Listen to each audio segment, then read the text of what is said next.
추수감사절을 한 주 앞에 두고 사랑하는 성도 여러분들과 함께 만복의 근원이신 하나님께 풍성한 추수감사를 주제로 말씀을 드리게 돼서 감사합니다. 다음 주에는 인류의 첫 감사를 드린 가인과 아벨, 특별히 아벨의 제물, 아벨의 믿음을 중심으로 추수감사, 하나님 받으신 추수감사는 이런 감사란 말씀을 중심으로 드리려고 합니다. 오늘날의 현대적 추수감사 예배는 1620년으로 거슬러 올라갑니다.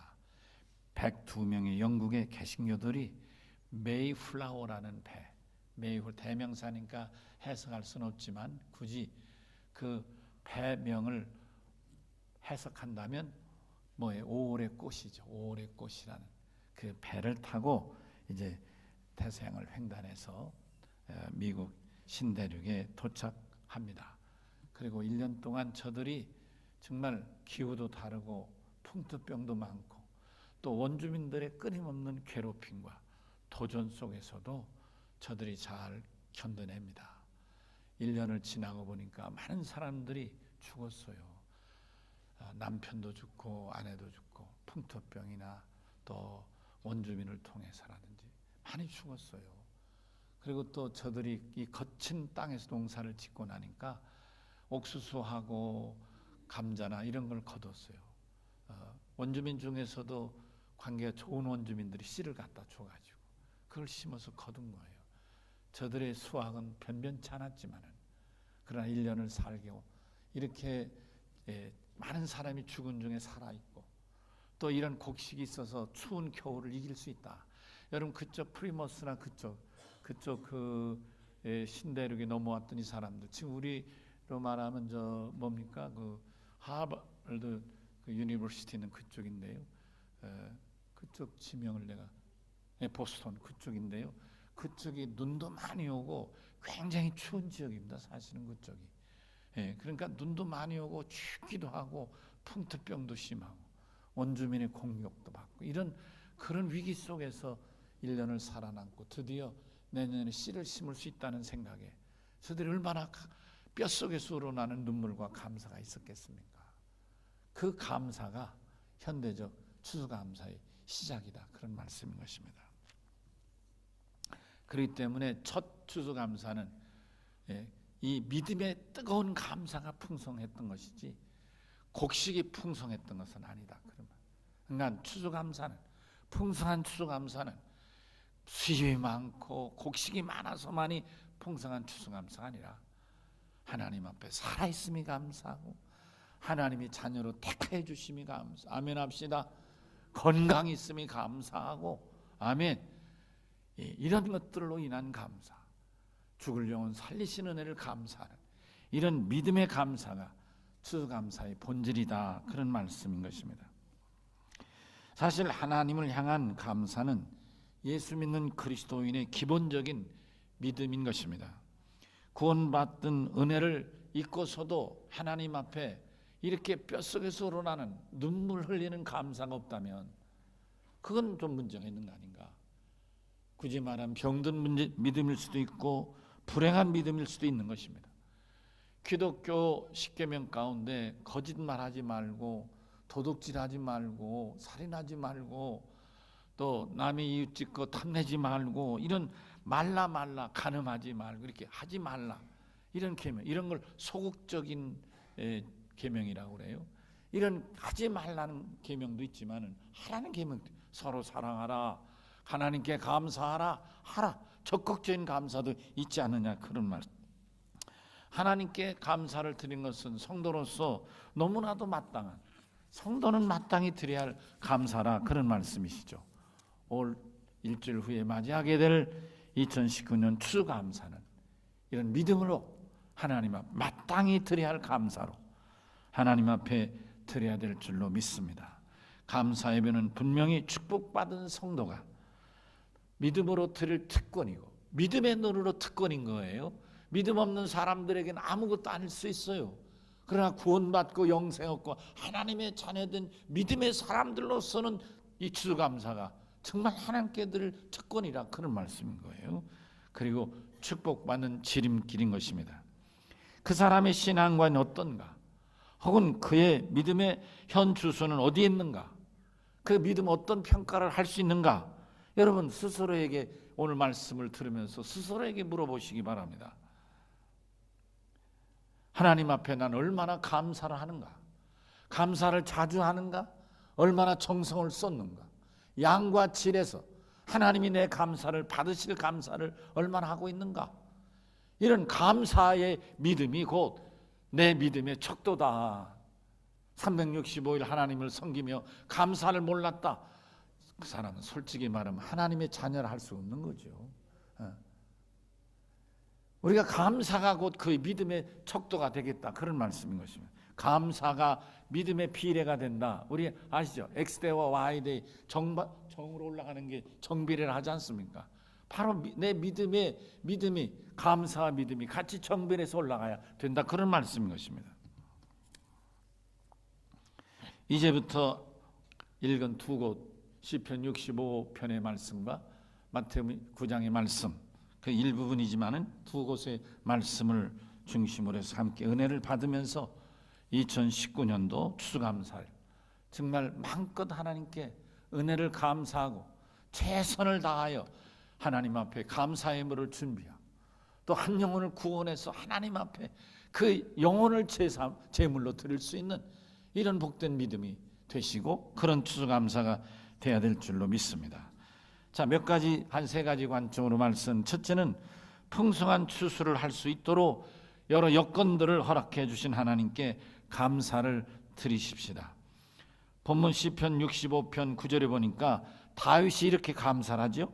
땅이 윤택하고 강물이 가득하고 단비를 주시고 초장에 양떼들이 가득하고 골짜기마다 곡식이 풍성하니 하나님 앞에 감사와 찬양을 드리자고 노래하고 있는 것입니다. 사랑하는 열린 성도 여러분, 인류 최초의 추수감사는 다음 주에 말씀드릴 아벨 중심의 말씀을 드릴 텐데 정말 자기의 최고 좋은 양을 골라서 하나님 앞에 드리는 정말 질과 양에서 최선을 다한 감사를 드렸다, 그런 말씀인 것이죠. 흠없는 양을.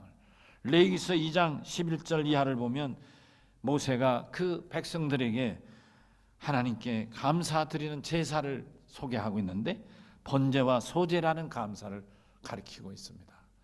동물을 잡아서 불태워 하나님 앞에 감사드리는 것을 이제 번제라고 한다면 곡식을 태워 하나님 앞에 드리는 감사를 소제라 하는 것입니다. 사실 한 해 추수한 것으로 감사 예배를 드리는 것은 기독교의 특권은 아닙니다. 기독교만 있는 것은 아니다, 그런 말입니다. 여러분, 각 나라 민족마다 있는 거예요. 이름도 다를 수 있고 형식이 다를 수 있지만 분명한 것은 추수한 것으로 감사하는 거예요. 아프리카인들도 감사하고요. 우리 조상 신라 사람이나 동해나 이런 옛날 사람들도 다 추수감사를 했어요. 우리가 추수감사라는 이름은 없었지만 여러분, 우리가 추석 명절을 지키는 게 이게 추수감사예요. 신라인들의 추수감사가 추석이었던 것입니다. 여러분 역사적으로 인정하시죠? 그렇습니다. 그래서 우리 감리교는 그렇지 않지만 다른 교단 중에 한 교단은 추수감사를 우리식 추수감사를 드려서 추석을 추수감사일로 정해서 지키는 교단이 있고요. 그 추수감사절에 막걸리도 갖다 놓고 같이 막걸리, 이거 우리 조상들이 나는 음료수다 해서 이걸 뭐 신학적으로 전문용어로 말하면 토착화 신학이라고 그러는데 이런 신학을 입장에서 그렇게 추석을 추수감사로 지키는 교단도 없잖아. 이 개신교 중에 있다는 것도 말씀을 드립니다.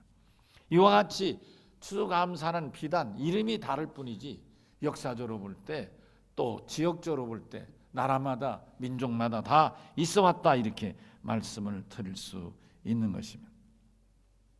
다행히 올해도 우리는 하나님께서 때를 따라 늦은 비 이른 비를 내려주셔서 곡식마다 풍성한 열매를 거두고, 물론 한쪽 일부에서는 태풍으로 인해서 곡식이 펴가 쓰러지고 과일이 떨어지고 또 물이 집에 돌아가지고 이재민이 생기고 이 아픈 현장도 있긴 있지만, 그러나 우리 주위에 보면 오곡이 백화가 얼마나 아름다우냔 말이에요. 가을이 되면 저는 먹을 게 많아요. 여러분이 갖다 주시는 것을. 어떤 분은 고구마를 캐가지고 갖다 주는데 얼마나 맛있는지, 우리 사람이 뭐 어디다 찌는지 여하튼 찌면 몰락몰락하니 달고 너무 맛있어요. 제가 너무 감사해요. 커피 한 잔과 그 고구마 하나를 먹으면 아침이 해결되고 너무 감사해요. 어떤 분들은 또 뭐 이런저런 감을 따오셨는데 감이 얼마나 맛있는지 기가 막히게 맛있어요. 죄송하지만 저는 어려서 떫은 감도 먹어가지고 좀 덜 익은 것도 맛있게 잘 먹습니다. 맛있게 정말 달감. 또 대추도 어느 대추가 이렇게 큰지, 이만한 대추 실제 커요 대추. 근데 맛있어요. 뻑뻑하지도 않고 물이 나고 맛있어요.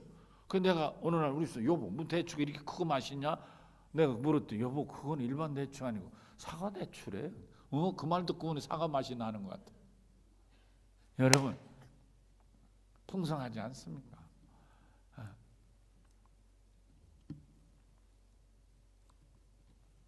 물론 우리가 개인적으로 아픔도 있었고 수술도 할 수 있고 조금 전에 인사시켜드린 이런 부모를 이어있는 슬픔도 있고 개인적으로야 이런저런 아픔이 있을 수 있겠지만, 그러나 그것도 내가 하나님의 은혜고 살아있는 증거인 줄로 믿습니다. 하나님 앞에 감사가 여러분 삶 속에 믿음으로 충만한 추수감사가 되어야 될 줄로 믿습니다. 신명기 26장 1절 2절을 본 모세는 이스라엘 백성들을 향해서 이렇게 말씀합니다. 너희가 가나안 땅에 들어가거든 하나님이 택하신 거룩한 성전에서 그의 추수한 것으로 하나님께 감사 예배를 드려야 한다. 이렇게 말씀해요. 제가 읽어드릴까요? 내 하나님 여호와께서 내게 기업으로 주사 얻게 하시는 땅에 내가 들어가서 거기 거할 때에 내 하나님 여호와께서 내게 주시는 땅에서 그 토지 모든 소산의 만물을 거두니 그것을 취하여 광주리에 담고 내 하나님 여호와께서 그 이름을 두시려고 택하신 곳으로 그것을 가져가서 드리라. 아멘. 예, 그래요. 어떤 분은 미리 쌀을 이제 별을 짜가지고 쌀을 주시는 분도 있어요. 오늘 추수감사일이 하는 게 그분이 준 쌀도 다음 주에 여기다 갖다 놓을 거예요. 정말 하나님 앞에 이렇게 풍성한 감사를 드릴 수 있다는 거, 이게 우리 특권이고 우리 감사고 축복받을 그리스도인의 감사인 줄로 믿습니다. 오늘 하나님이 거룩하다 성별하신 여기 우리 열린 교회, 여기에 우리가 각양의 감사 제물을 놓고 우리의 몸과 마음을 다한 거룩한 예물을 드릴 때 하나님이 기뻐 받으시고 손을 높이도록 크게 사랑하는 성도 여러분이요, 우리를 향해 복을 내려 주실 줄로 믿습니다. 창세기 39장 2절에서 5절을 보면 하나님이 요셉을 축복하셔가지고 요셉이 사는 보디발의 집이 잘되게 하셨다고 기록되어 있습니다. 그렇습니다. 여러분과 저와 같은 예수 믿는 사람, 하나님의 자녀로 구원받은 백성, 영생이 보장된 하나님의 자녀가 있는 곳엔 잘되고 번성하고, 아멘이시죠? 나 때문에 다른 사람도 잘 살고 잘되는 복을 받게 될 줄로 믿습니다.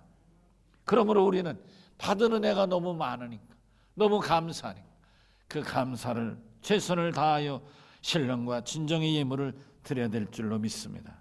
여러분 개인에게도 하나님께서 복을 주신 줄로 믿습니다. 바울의 고백처럼 오늘까지 내가 살아온 것은 내 자신의 지혜나 경험 그리고 능력이 풍부해서가 아니라 전적으로 하나님 은혜로 말미암아 풍성하게 축복받은 것임을 깊이 깨닫고 감사하는 것입니다. 여러분 다 건강하고 싶어요? 다 건강합니까? 다 잘되고 싶어요? 다 잘됩니까? 생각해보면 하나님의 은혜 아닐 수 없습니다. 저는 초등학교 다닐 때 아주 친했던 친구가 있어요. 근데 그 친구가 죽었다는 통보를 받고 정신없이 그 집을 찾아갔어요. 찾아가는 어머님이 아주 슬픈 마음으로 윤호 너 왔냐? 그리고 나오시더라고요. 그래서 내가 야 이게 어떻게 된 일입니까? 그 녀석이 이렇게 갔어. 그러면서 장례 지낸 지 며칠 됐다 야 그러더라고. 그래서 내가 묘소도 가보지 않고 그냥 왔는데 여러분 그때가 내 나이 40일 때였습니다. 젊은 나이에 가는 사람도 있더라고요. 여러분, 지금 여러분이 살아있는 것을 정말 하나님 은혜인 줄 알고 감사하시기 바랍니다. 여러분, 누가 나의 인생을, 내 삶을 누가 보장해요? 여러분 자신이 보장해요? 남편과 아내가 보장해줘요? 부모가 보장해줘요? 어느 누가 그 일을 해요? 하나님이 지키시고 보호해 주시는 줄로 믿습니다.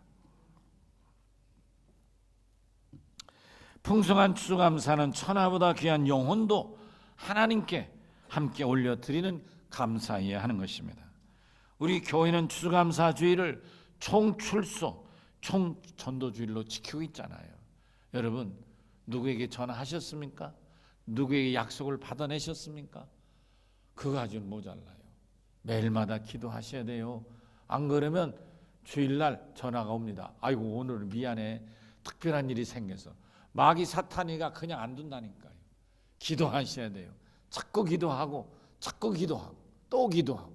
그래서 사탄이가 그 마음을 변화시키지 못하도록 해야 된다, 그런 말입니다. 여러분, 전화도 하시고 찾아가기도 하고 커피도 사주고 밥도 사주면서 어떡하니 남편을 데려오기도 하고 아내를 데려오기도 하고 자녀들을 데려오기도 하고. 아까 제가 말씀드렸잖아요. 서울에 살면 어때요? KTX 사면 50분이면 오는데. 제주도 살면 어때요? 제 친구가 제주 사는데 자기는 쌀 때 간대. 야, 싸면 얼마냐? 2만 원, 3만 원에도 간대. 여러분, 그런 제주도 가보신 적? 내가 놀랐어요. 왜? 야, 어떻게 서울 가는 KTX도 싸다 웃더라고. 나는 그런 거 타고 다녀. 여러분,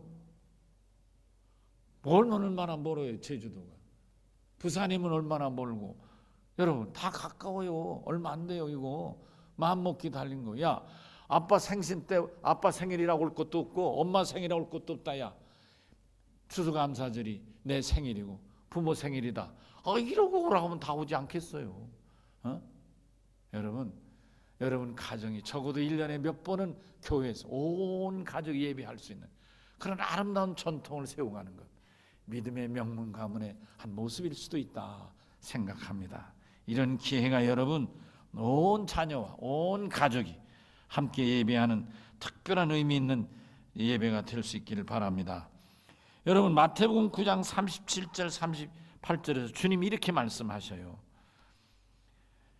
추수할 것은 많으나 추수할 일꾼이 적으니 그러므로 추수하는 주인에게 청하여 추수할 일꾼을 보내주소서 하라.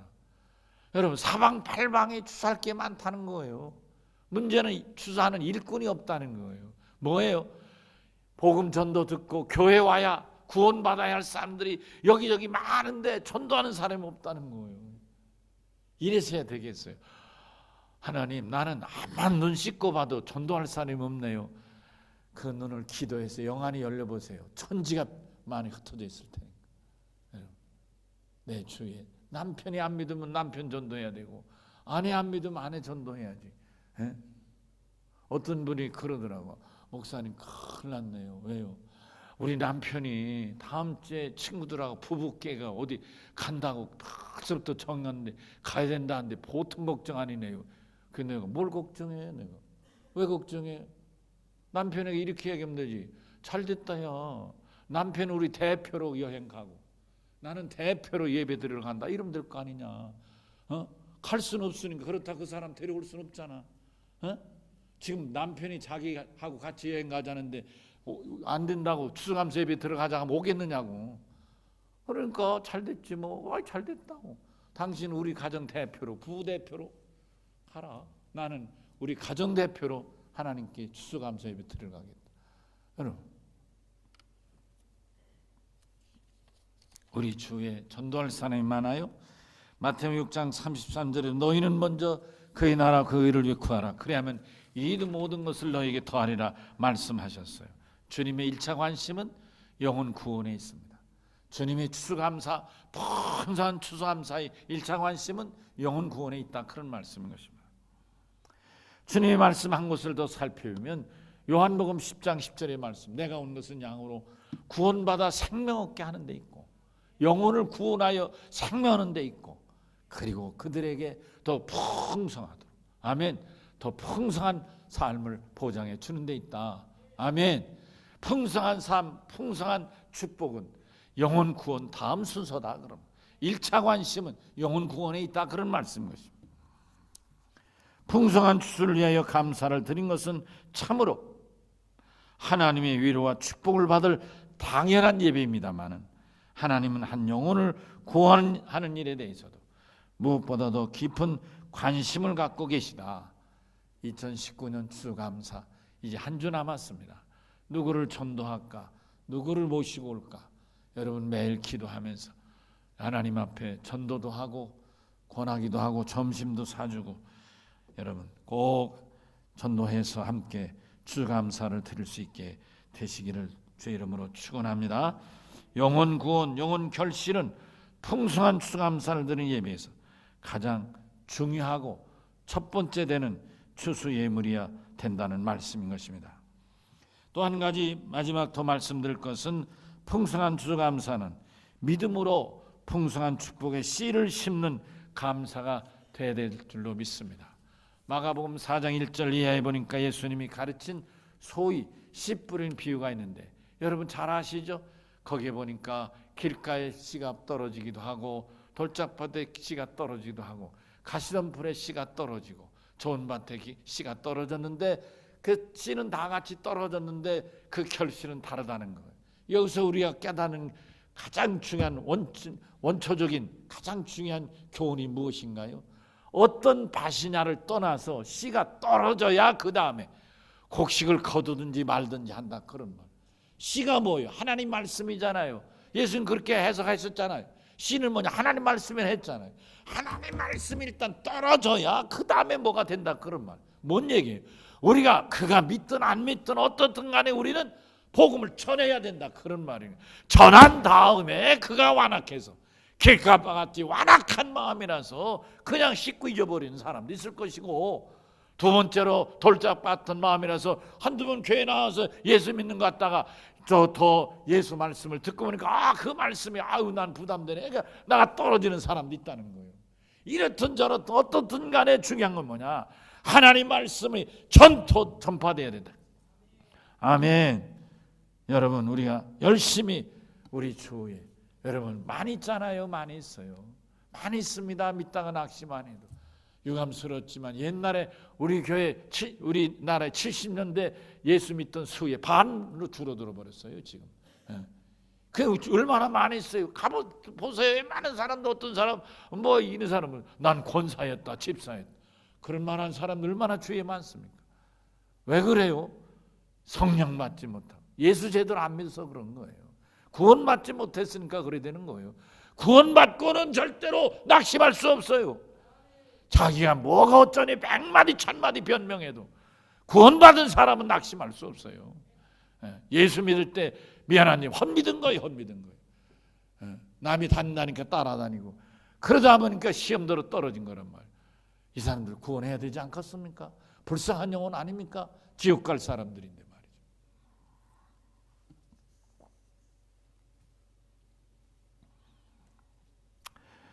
사랑 열린 성도 여러분, 2019년도에 풍성한 추수감사를 드리는 것은 봄에 씨를 많이 뿌린 자가 가을에 거두게 되는 것입니다. 그렇죠? 아무리 밭이 많고 아무리 좋은 논이 많으면 뭐예요? 씨 뿌리지 않으면 아무것도 거둘 수 없는 거예요.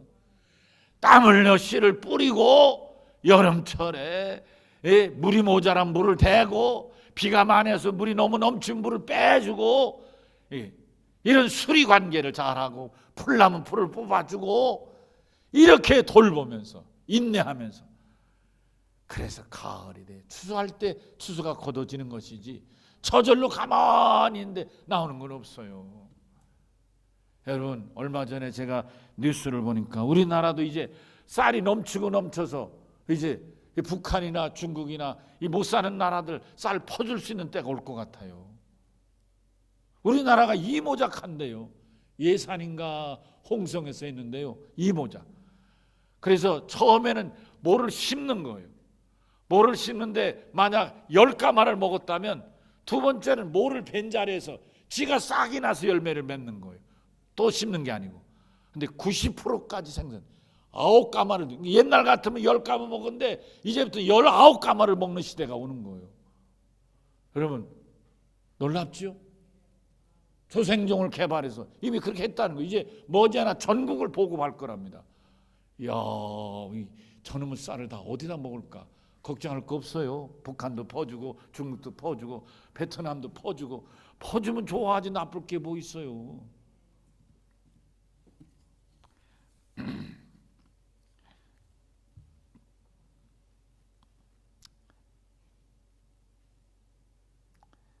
갈라디아서 6장 7절 말씀이 있습니다. 사람이 무엇으로 심든지 그대로 거두리라.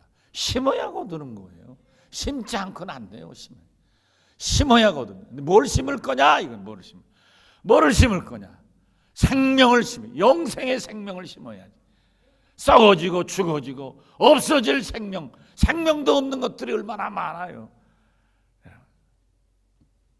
돈도 생명이 없어요. 명예도 생명이 없어요. 이 세상에 생명 있는 게 어디 있겠어요? 그 소크라테스라는 사람 아시죠? 그 사람이 쓴 향연, 그 사람이 직접 쓴 건 아니고요. 그 사람이 한 말을 제자 플라톤이 적어서 글을 만들어 놓은 거예요. 근데 말이 소크라테스의 말이니까 소크라테스의 작품이라 하는 것 뿐이죠. 쓰기는 플라톤이 쓴 거예요, 제자가. 그 사람이 쓴 책 가운데 향연이라는 책이 있어요. 향연. 그게 뭐 쉽게 말하면 잔치 베푸는 거 잔치. 내용이 그런 거예요. 같이 제자들하고 어울리면서 포도주를 마시면서 이런저런 그런 얘기들을 쭉 나누는데 특별히 사랑에 대한 얘기를 나누는 얘기가 나오는 거예요. 그 사랑을 이 소크라테스는 뭐라고 정의했느냐? 여러분, 사랑이 헬라어로 사랑이란 단어는 여러 단어가 있어요. 이런 남녀 간의 사랑, 뭐 이런 친구 간의 사랑, 신의 사랑, 뭐 이런 사랑 용어가 많아요. 여러분 기독교 사랑을 아가페라는 것도 이게 헬라어예요. 그러니까 이렇게 사랑이란 말에 신의 사랑을 아가페라 하는 것이죠. 그런데 이 플라톤이 그 글에 거기서 그런 말을 해요. 사랑이란 뭐냐? 사랑이란 생명력이 있다.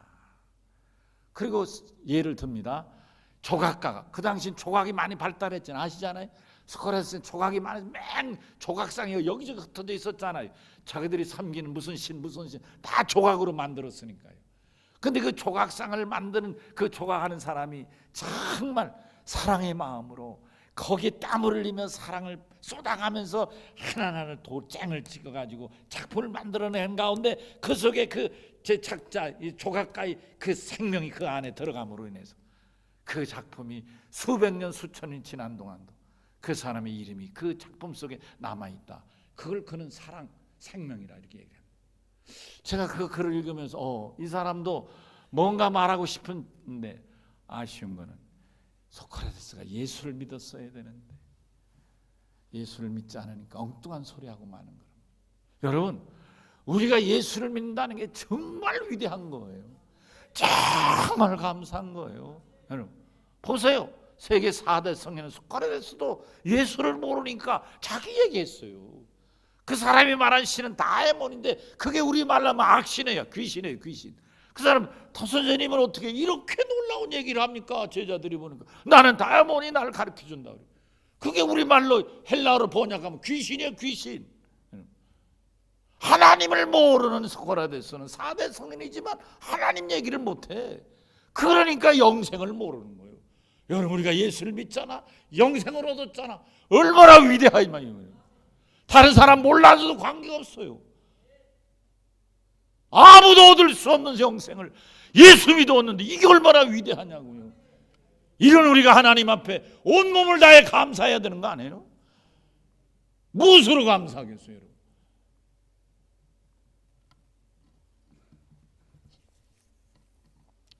말씀을 마치고자 합니다. 2019년 추수감사를 여러분 이제부터 한 주 동안 새벽마다 일어나서 특별 감사를 드리면서 감사를 깊이 상피며 정말 하나님이 기뻐하시 생명과 영생을 주신 하나님 앞에 내가 이렇게 감사함으로 하나님이 받으시길 원하는 이 정성된 감사가 하나님을 움직이시고 하나님의 마음이 감동돼서 하늘문을 여시고 크게 복 주시는 추수감사가 되어야 될 줄로 믿습니다. 바라기는 여러분 한 가지 마지막 더 말씀드리고 마칩니다. 우리 감사는 선순환적인 감사여야 되겠습니다. 우리가 생명을 심고 정성을 다해 섬김으로 여기에 30배 60배 결실을 맺고, 그러면 감사가 더 풍성하고 더 많아지고, 그러므로 비록 우리가 한 해도의 나이가 들어갈지라도 우리 인생은 아름답게 빛나는 주의 영광을 바라보며 나가는 참으로 승리자의 감사가 될 줄로 믿는 것입니다. 풍성한 감사, 영생의 감사, 승리자의 감사, 더 풍성한 선순환적인 감사, 추수감사가 되기를, 2019년 추수감사 되기를 주 이름으로 간절히 축원합니다. 우리 다 같이 오른손을 들고 주여 한번 외칩니다. 주여!